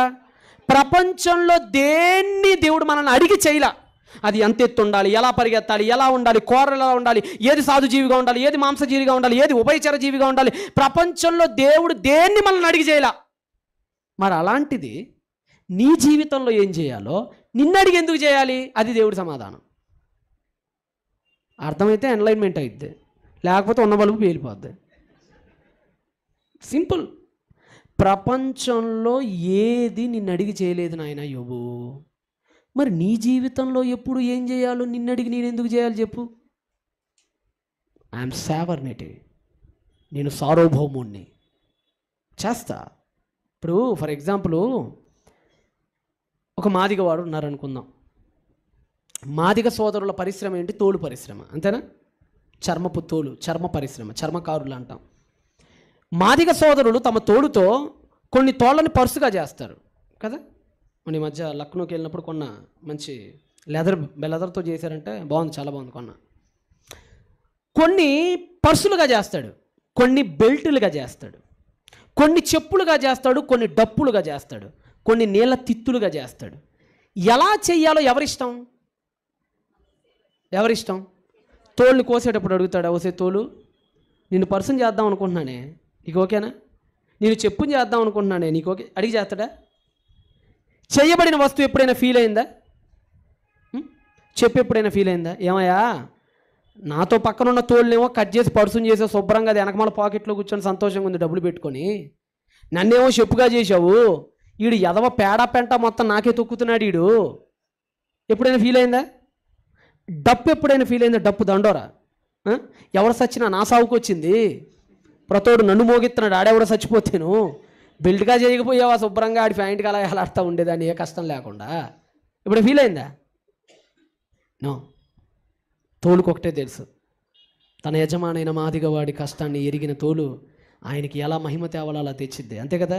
పర్సు చూసినోడు ఏమనుకుంటాడు, అబ్బా ఏం బాగా చేశాడు రా పర్సు. ఎవరికి ప్రైజ్? చేసిన వాడికి. బెల్ట్ బాగుందంటే ఎవరిని పొగుడుతాం మనం? బా ఎంత బాగా చేశాడు రా, ప్రైజ్. వాడికి ఒకటే తెలుసు, చేసిన వానికి ఘనత తీసుకురావటం మాత్రమే తెలుసు, ఇంకేమీ తెలియదు. ఎందుకు ఇలా చేసావని ఎప్పుడు అడగదే ఒక తోలు. ఒక సాలెవాడు ఉన్నాడు, పద్మశాలి. కొన్ని దారాలతో రకరకాల బట్టలు నేస్తాడు. కొన్ని దారాలు మీ ఒంటి మీద బట్టలుగా మారినాయి, కొన్ని దారాలేమో కొంతమంది పురుషులకి లుంగీలైనవి, కొన్ని దారాలేమో టవల్స్ అయినాయి, కొన్ని దారాలేమో కర్చీఫ్లు అయినాయి కదా. ఎప్పుడైనా ఫీల్ అయినాయి అవి? ఇప్పుడు మీరంటే చీరలు, మా పట్టు చీర మాత్రం భలే పెట్టుకుంటారు కదా. మీరు పట్టు చీరలు ఏడున్నాయమ్మా మీ ఇంట్లో? గట్టిగా బిరువాలు పెట్టారు కదా, రోజుకోసారి చూసుకొని మురిసిపోతుంటుంది, ఆహా ఎంత సంపాదించారని. ఇది కూడా ఒక సాలెవాడిని వేసిందే, అర్థమవుతుందా? కర్చీఫ్ కూడా సాలెవాడి నుంచి వచ్చింది. కర్చీఫ్ ఎప్పుడైనా ఫీల్ అయిందా? లేదు. లుంగీ ఎప్పుడైనా ఫీల్ అయిందా? ఏమయ్యా చేయికి లుంగిగా చేసావు, మా వాడేమో పప్పు ఎక్కువ తింటాడు, గ్యాస్ ఎక్కువ వదులుతాడు, కంపు ఫీల్ అయిందా? కర్చీఫ్ ఎప్పుడైనా ఫీల్ అయింది? వీడికి జలుబు వచ్చినా తుమ్ము వచ్చినా రోత అంతా నాకే అంటిస్తాడు. పట్టు చీరగా చేయకపోయావా తల్లి దగ్గరికి పోయి శుభ్రంగా బీరువాలో ఎక్కి హ్యాపీగా ఉండేవాడిని అని? అవదు. వాడికి తెలిసింది ఒకటే, ఏం తెలుసు వాడికి? సాలెవాడికి మహిమ తేవటం. మట్టి పాత్రలకు తెలిసింది ఒకటే, కుమ్మరివాడికి మహిమ తేవటం. అది కొండగానైనా చేపల కూరగానైనా, కొన్ని చేపల చెట్లు అవుతుంటాయి కదా, చేపలు వండుకునే పాత్రలు అవుతాయి, కొన్ని కొండలు అయిపోతుంటాయి, కొన్ని చిన్న కూజాలు అయిపోతాయి, కొన్ని పైన మూత్రలు అయిపోతుంటాయి. ఒక్కటే వాటికి తెలుసు, ఎక్కడ కొన్నామో ఆ కొన్నవాడిని కస్టమర్ ఏం చేయాలి? పొగడాలి. దేవుడు కుమ్మరివాడు, ఆయన ఒక మాదిగవాడు, ఆయన ఒక సాలెవాడు. మనం బట్టలం, మనం చెప్పులం, మనం కొండలం. అంతే. మనం చేయాల్సింది ఒకటే, ఆయనకి మహిమ తేవాలి. ఎలా చేశాడు? నేను ఎలాగైనా, కొంతమంది నల్లగా చేశాడు. నలుపు వర్ణం చూసి ఎప్పుడు బాధపడక, నీ చిత్తం దేవుడి విషయంలో ఏదుందో నీకు అర్థం కాదు. అందుకని మీరు బైబిల్లో చూడండి, ప్రవక్తలందరినీ దేవుడు ఏం చేశాడో తెలుసా? ఏదో ఒక లోపం ఉన్న వాళ్ళని ఎంచుకున్నాడు ఆయన. ఎందుకో తెలుసా? నువ్వు ఎప్పుడు బాధపడకూడదు, లోపం ఉంది కదా ఎందుకు ఇలా అని. అందుకని లోపభూయిష్ఠుల్ని ఎంచుకున్నాడు ఆయన. ఎలీషా ఎవడు? బట్టతలట. మోషే ఎవరు? నత్తివాడట. గిద్యోను ఎవడు? పిరికివాడట. అపోస్తలుడైన పౌలు ఎవరు? పొట్టివాడట. అందరినీ ఇలాంటి వాళ్ళని ఎంచుకున్నాడు. యహూదు ఎవరు? కుడి చేయి పని చేయనోడట. ఎందుకో తెలుసా? లోపం నా పని చేయటానికి ఎప్పుడు అదేం కాదు, అడ్డు కాదు. ఒక్కొక్కళ్ళ పట్ల ఒక్కొక్క చిత్తం దేవుడికి. ఎస్తేరమ్మని 16 ఏళ్ల వయసులో అహష్వేరోషు కిడ్నాప్ చేసి తీసుకుపోయారు. ఆ రోజు ఆ తల్లికి తెలియదు, ఎందుకు దేవుడు నాకు ఇన్ని శ్రమలు ఇచ్చాడు. 40 ఏళ్ళు పెద్దోడండి ఎస్తేరమ్మ కంటే అహష్వేరోషు. పట్టుమని 20 ఏళ్ళు నిండని ఒక యువతి 40 ఏళ్ల కంటే పైన ఒక అంకుల్తో పెళ్లి జరిగింది. అప్పుడు ఆవిడ అనుకోని ఉండదు, ఎందుకు దేవుడు నాకు ఈ శ్రమ చేశాడని. కానీ దేవుడికి తెలుసు ఆవిడ పర్షియన్ సామ్రాజ్యానికి యువరాణిగా మార్చబోతున్నాడు అన్న సంగతి. అప్పటికప్పుడు తెలియకపోవచ్చు. అమ్మ రొమ్ము పాలు తాగి హ్యాపీగా అమ్మ ఒడిలో ఆడుకొని ముద్దులు పెట్టించుకోవాల్సినటువంటి మోషే నైలు నది సుడిగాళ్ళ మధ్య 2 అడుగులు కూడా లేని జమ్ము పెట్టెలో నైలు నదిలో పడేశారు. అప్పుడు మోషేకి అర్థం కాలేదు, నేనేం తప్పు చేశాడు దేవుడు నాకు ఈ శ్రమలు పెట్టాడని. కానీ మోషేకి అర్థం కావాల్సిన విషయం అంటే, ఫరో కోటలో పెంచబోతున్నాడు దేవుడు మోషేని. యోసేపు గుంటలో పడినప్పుడు అర్థం కాలేదు, దేవుడు ఎందుకు తన నీతికి ఇన్ని శ్రమలు వచ్చినాయని. ప్రధానమంత్రి అయిన తర్వాత తెలిసింది. దానియేలుకి యెహెజ్కేలుకి అర్థం కాలేదు, ఎందుకు ఈడ్చుకొని పోయాడు నెబుకద్నెజరని. అడ్వైజర్ టు నెబుకద్నెజర్ అయ్యేంత వరకు దేవుడికి ఒక్కొక్కళ్ళ పట్ల ఒక్కొక్క చిత్తం ఉంటుందండి. జరగవలసిన దేవుని చిత్తం ఒకటి ఉంటుంది, ఒక్కొక్కళ్ళ పట్ల ఒక్కొక్క చిత్తం. కొంతమందిని పొట్టిగా పుట్టించాడు, బాధపడకు, పౌలుని చూడు. కొంతమందిని నల్లగా పుట్టించాడు, బాధపడకు, సొలొమోను భార్యను చూడు. కొంతమందికి బట్టతల వచ్చింది, బాధపడకు, ఎలీషాను చూడు. కొంతమందికి చేతులు పనిచేయవు, చూడు ఎంతమంది ఉన్నారో చూడు బైబిల్లో.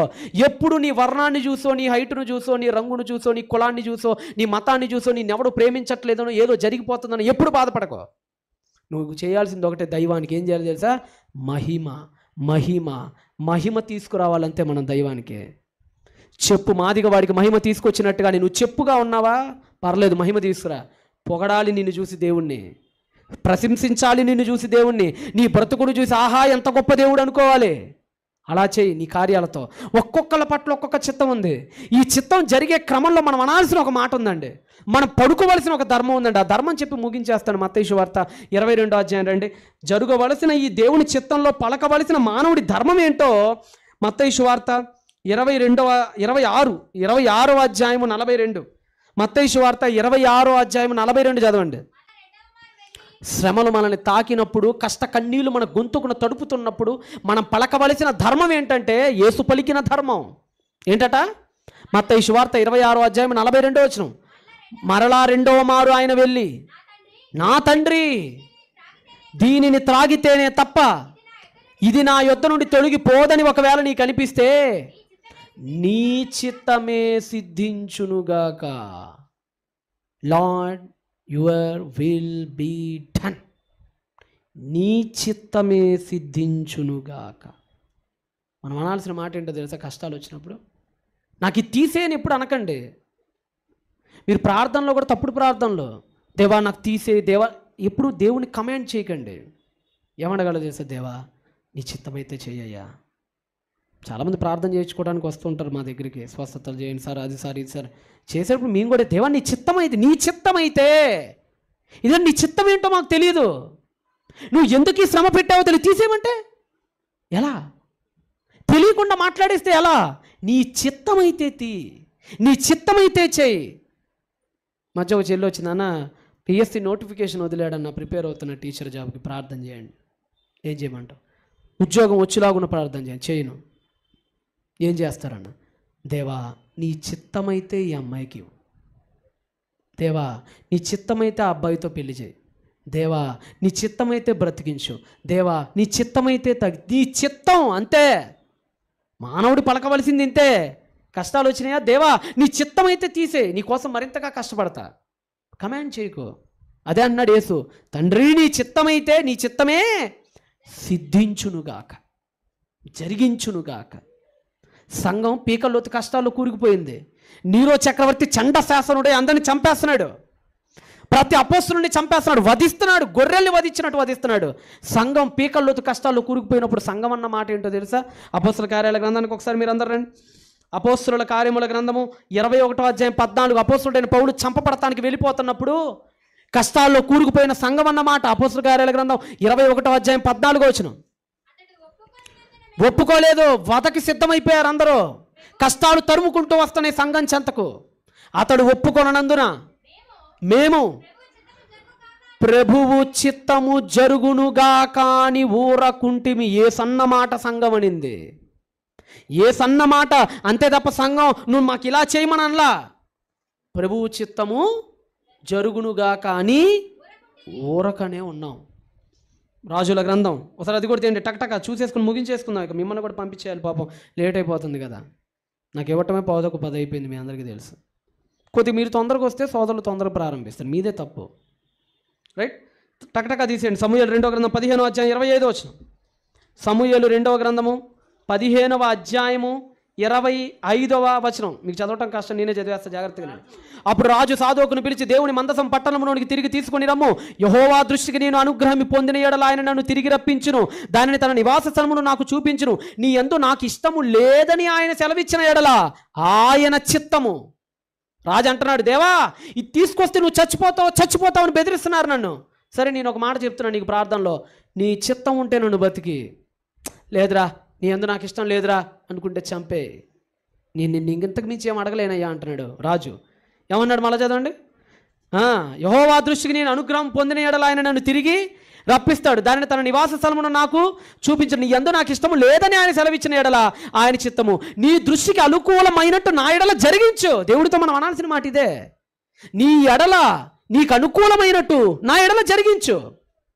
దేవుడు కొంతమందికి 3-4 అమ్మాయిలు వరుసగా ఇస్తుంటాడు, బాధపడొద్దు. ఎందుకు బాధ? దేవుడికి ఏమో మగపిల్లోనిస్తే రేపు పొద్దునాడు నీ పేక కోస్తాడేమో, దేవుడు అది ముందుగానే చూసాడేమో, ఎవరికి తెలుసు? ఏమైనా బాగున్నారేంది, మగాడు పుడితే ఏమైనా ఉద్ధరిస్తాడు అనుకున్నారేంది మీరు? అర్థమవుతుందా మీకు? దేవుడికి కొన్ని భవిష్యత్తులు తెలుసు. కొన్ని ఉద్యోగాలు నువ్వు ఇమ్మన్నా ఇవాడు ఏమో ఇస్తే నీ జీవితం పాడైపోయిద్దేమో, అట్టించటేమన్నా పాపం చేసుకుని నరకాగ్నికి పోయి సస్తావేమో, అందుకే నువ్వు కొన్ని కోరుకున్నవి దేవుడు కొన్ని ఇవ్వడు మనకి. కొంతమంది అమ్మాయిని ప్రేమిస్తారు, ఓ తప్పిచ్చేస్తుంటాడు, వీడు పెద్ద దేవదాస్ అయిపోతాడు వీడు. దేవుడు అయినా కానీ ఎవడు, ఎందుకో తెలుసా? ఆ అమ్మాయి రేపొద్దున ఇంకోటి వెళ్ళిపోయి నేను ఉన్నోళ్ళు ముంచేసిద్దేమో, ఏమో ఎవరికి తెలుసు. కొంతమంది అబ్బాయిని ప్రేమిస్తారు, వాడితో ఇవ్వడు, ఏమో వాడు రేపొద్దున సైకో అయిపోయి నేను చంపేస్తాడేమో, బండమోది. ఎన్ని చూడట్లా మనం, కుక్కర్లో ఉడికిచ్చాడు, ఎవడో పౌడర్ కొట్టాడట శుభ్రంగా భార్యని. తెలీదు. భవిష్యత్తు మనకు తెలియదు. అందుకని దేవుడికి అనుకూలమైనట్టు జరిగించయ్యా. నేనేంటో నీకు తెలుసు, నా బ్రతుకేంటో నీకు తెలుసు, నీకై ఎలా బ్రతికానో నీకు తెలుసు. కాబట్టి నువ్వేం చేస్తావో తెలుసా, నా ఎడల నీకు అనుకూలమైనట్టు జరిగించు. దేవుడైతే చేపను అడిగితే పామిచ్చేవాడు కాదుగా, మన దేవుడు రొట్టెని అడిగితే రాయిచ్చేవాడు కాదుగా. మరి ఎందుకు మనకు భయమేలా? అందుకనే దేవుని చిత్తం నీ యందు జరగాల్సినప్పుడు పలుకోవలసిన నీ ధర్మం, మన ధర్మం, నా ధర్మం ఏంటో తెలుసా? చెప్పండి, ఆ ధర్మం ఏంటో? దేవా నీ చిత్తమే సిద్ధించునుగాక. ఇదొకటే. ఎన్ని కష్టాలు వచ్చినా గుర్తుపెట్టుకోండి ఈనాటి ప్రసంగాన్ని.